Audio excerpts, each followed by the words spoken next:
Michael had fought Sony in public, but behind the scenes, his financial problems were getting worse. By 2005, Michael was carrying hundreds of millions of dollars in debt, and one of his most valuable assets was already tied to those debts. Contemporary reporting said Michael had borrowed hundreds of millions against his Sony or ATV stake. His 50% stake in Sony ATV, the same catalog that had once given Michael enormous business power, was now being used as collateral. And this wasn't some ordinary collection of songs. It contained hundreds of Beatles copyrights, along with music from artists like Bob Dylan and many others. Contemporary reporting described Sony or ATV as holding a 400-song catalog, including 251 Beatles songs and Bob Dylan's Blowin' in the Wind. Then came December 2005.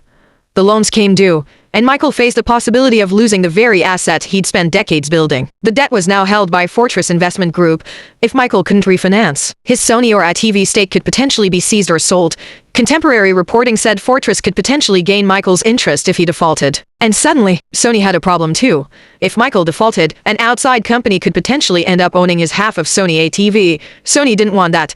Reuters reported that Sony's interest in keeping Michael solvent was partly driven by the possibility that his stake could otherwise go to auction and potentially end up with another buyer. So Sony became involved in helping restructure Michael's finances, and that arrangement would change the balance of power. In 2006, Michael agreed to give Sony an option to buy half of his 50% stake in Sony ATV. If exercised, Sony's ownership would rise from 50 to 75. Contemporary reports described the 2006 refinancing arrangement as giving Sony the option to acquire half of Michael's 50% interest. Think about what this meant. Michael had once owned half of Sony ATV. Now, because of his financial situation, Sony had a path to owning 3/4 of it. But Michael hadn't simply handed Sony his catalog.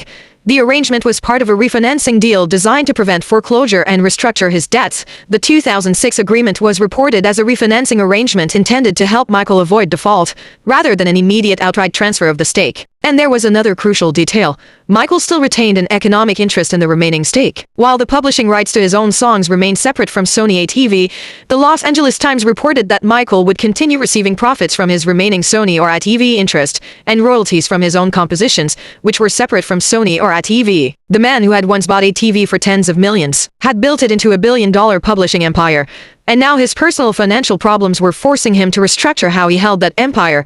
Contemporary reporting valued Sony or ATV at roughly $1 billion in 2006. But Michael's story with Sony wasn't over.